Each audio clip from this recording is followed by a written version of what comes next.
gunting jaringan ya jika misalnya kita perlu nekrotomi tadi ya, atau pengguntingan jaringan nekrotik. Lalu di sini ada 4 pinset, 2 chirurgis dan 2 anatomis ya. Lalu di sini ada kasta yang steril ya. Ini sudah disesuaikan dengan kebutuhan ya. Lalu di sini ada cotton bud ya. Cotton bud untuk mengoleskan apakah itu salep ataukah obat luka. Jadi itu ya yang di set steril ya.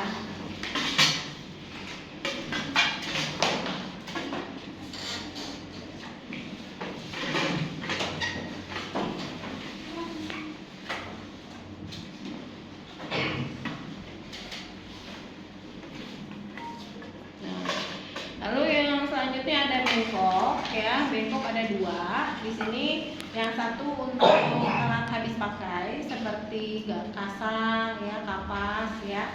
Nah, yang satunya untuk alat stainless tadi ya, yang kita akan mempergunakan lagi tapi harus disterilkan dulu. Jadi yang satunya ditaruh di sana ya. Jadi di sini direndamkan memakai cairan klorin 0,5% ya, untuk langsung dibunuh ya kumannya gitu ya. Jadi harus pakai disinfektan. Lalu yang selanjutnya ada pengawas ya atau perlak, ada plester ya. Nah, sebetulnya plester yang ada di rumah sakit seharusnya yang besar ya, bukan yang seperti ini. Jadi namanya hipafik. Hipafik itu dia menutupi semuanya ya. Jadi supaya tidak ada rongga untuk kuman masuk ya. Gitu. Jadi misalnya ini udah ditutup di air mengalir 6 langkah ya. Baru setelah itu kita cek alat kita ya sebelum ke pasien. Kalau sudah lengkap ya, kita baru dibawa ya ke pasien ya. Lalu kita langsung komunikasi ya. Selamat pagi Ibu, dengan Ibu siapa?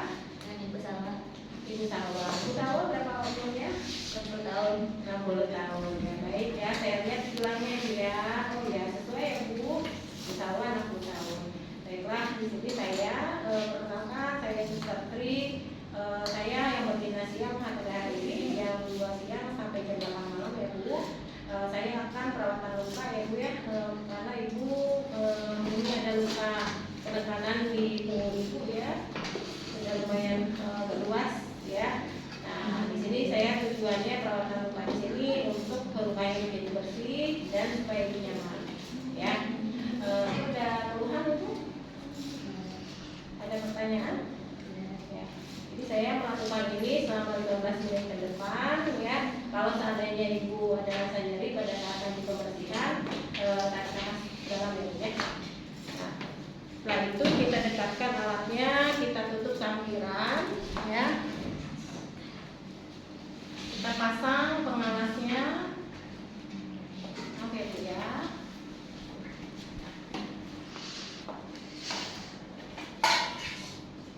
Kita dekatkan ini ya, bengkok yang ada bengkok di sini.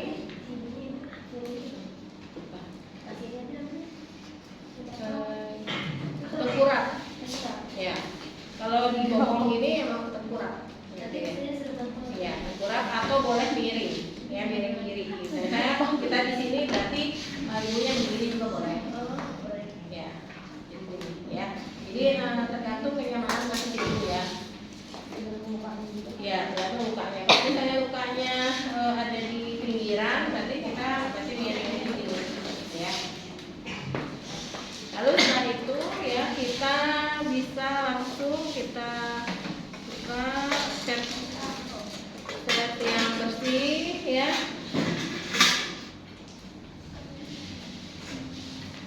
Nah, ini kita pakai handscoon yang bersih ya, bukan steril ya.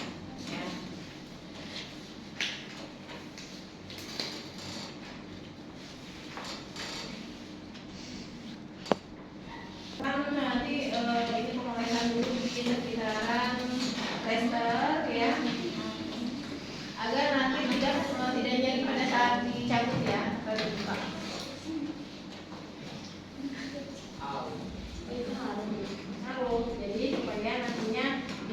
pada saat buka ininya ya.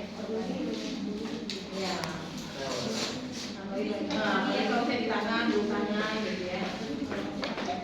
Nah, kita lakukan di bagian di sini ya. Kalau misalnya di sini takutnya cowok nanti ya kulitnya ya. Jadi ini cowok diambil aja dari sini ya. Kalau ini kan aslinya itu nempel ya, nempel sampai kulitnya.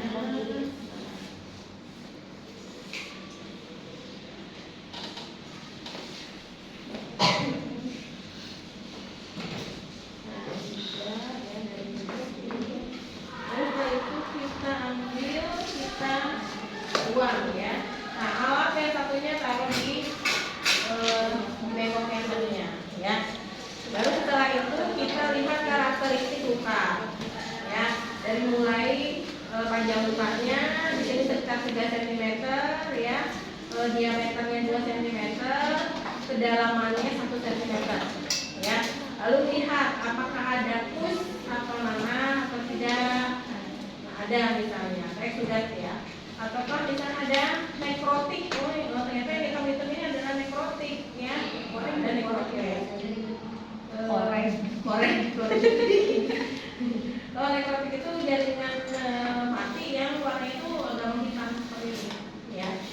Nah, baru setelah itu kita sudah melihat karakteristik lukanya, baru langsung kita buka dengan teknik fitting tulang ya. Ya, jadi kita cuci tangan dulu di hand scrub atau di hand sanitizer ya. Ini sudah selesai penggunaannya ya, kita langsung ke alat steril ya.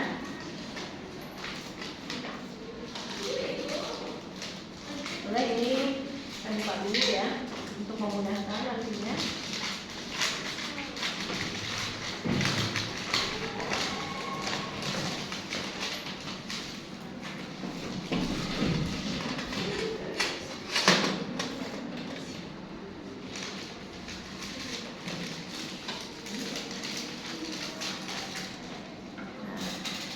Ini kita buka ya. Nah, buka itu karena ini bagian luar, jadi tidak apa-apa kita buka pakai tangan biasa gitu ya, nggak apa-apa ya. Cuma nanti bagian dalamnya kita harus pakai handscoon yang steril ya. Nah, berarti ini kita ambil ya.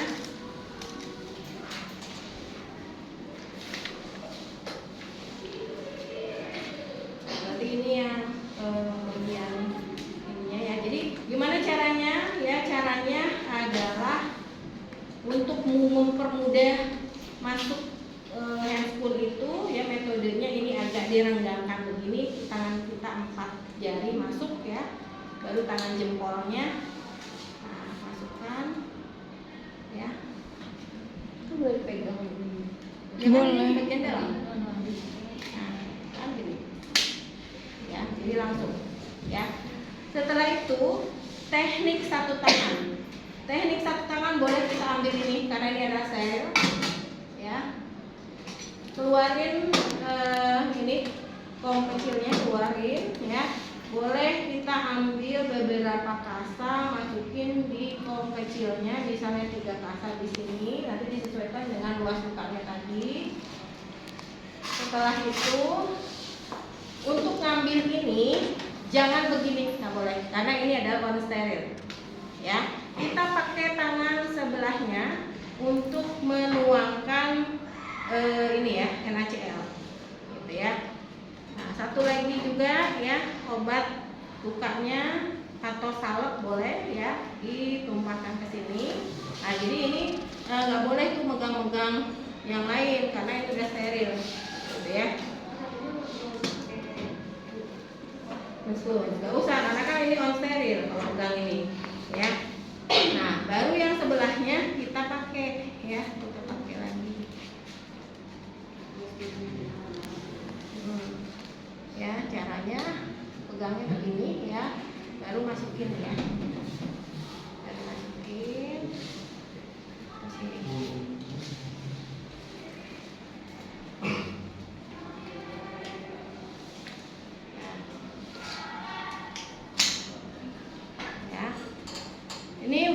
ya, baru kita ambil pincel ya, anatomis dulu ya. Nah, tadi kan ini udah direndemin ya, kasarnya udah direndam. Nah, ini kan basah. Ini kita lakukan pemerasan ya, diperas dulu ya supaya nggak basah-basah nanti ya pada saat dibersihin ya. Nah, jadi diperas dulu nih, ya. Boleh ditaruh di sini ya. Nah, karena ini steril, ini kan masih steril. Kita pakai handscoon steril. Dari ujung ke ujung ya supaya gampang perasannya ya. Dari ujung ya, dari ujung ke ujung. Nah, baru nanti di ini ya, diperas begini. Nah, ya sampai dia lembab ya. Jadi nggak ngocor lagi, nggak netes-netes lagi gitu ya. Nah, itu sama ya, dari ujung ke ujung.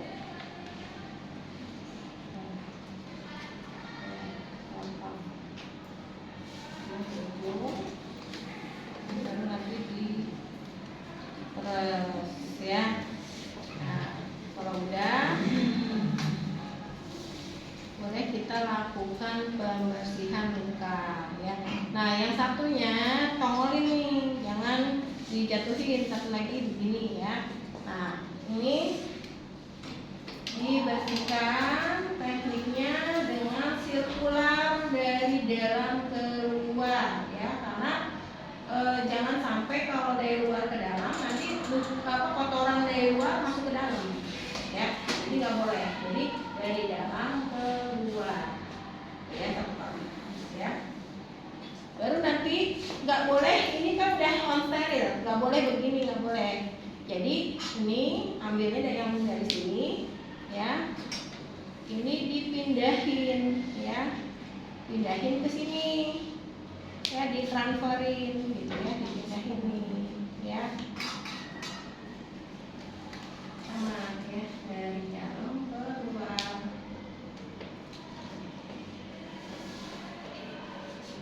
Nah, bisa kalau 3 kali ya, 1 kali lagi ya, transferin lagi.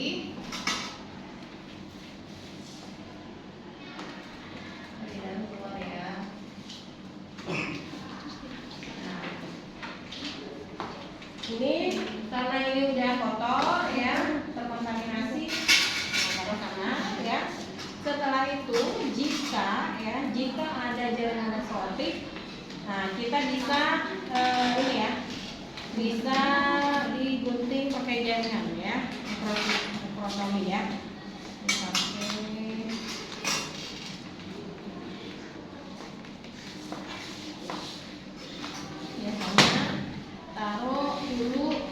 Kasarnya satu di sebelahnya untuk nanti mengambil jaringan ekologinya. Misalnya ini ya, yang warna hitam ini ya, kita gunting taruh sini ya, taruh sini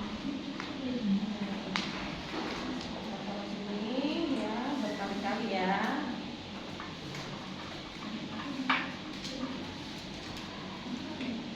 Nah, misalnya udah ya, kalau udah ini langsung buang aja. Nah, ini juga karena sudah steril. Nah, baru kita olesi memakai obat lukanya atau salep ya, dari dalam ke luar.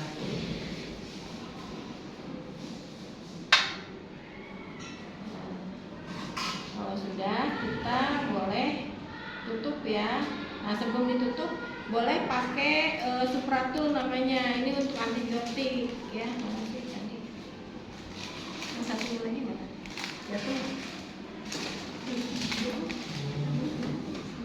Nggak ada ya. Biasanya kayak jaring-jaring gitu ya. Udah disiapin ya di situ ya. Nah, ini kayak ini ya, tapi seluas lukanya ya. Ini ditempelin ya. Ini sebetulnya mengandung antibiotik di dalamnya ya. Baru nanti ditutup ya.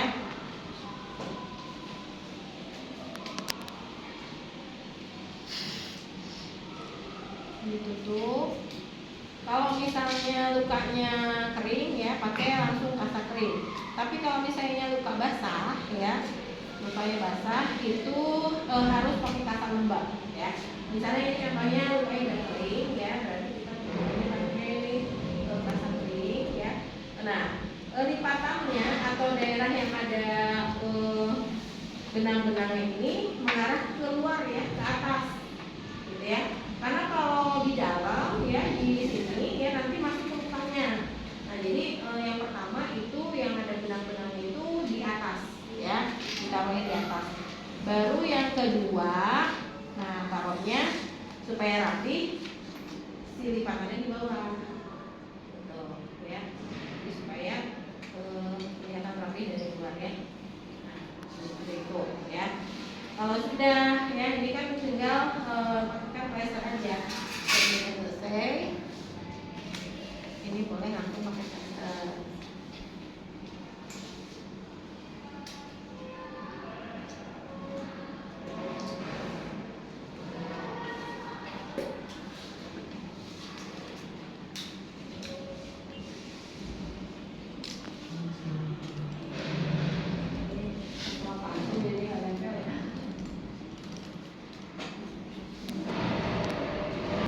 Siapa tadi tahu ya?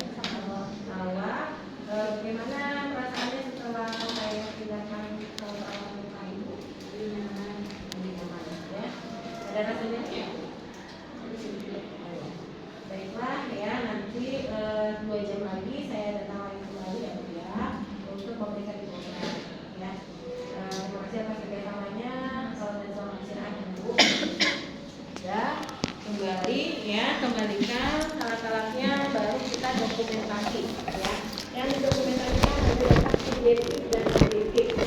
Data subjektif data yang berasal dari pasien. Yang pasien mengatakan sudah nyaman ya, sudah lebih nyaman. Data objektif berarti yang diperoleh dari kita ya, dari perawat.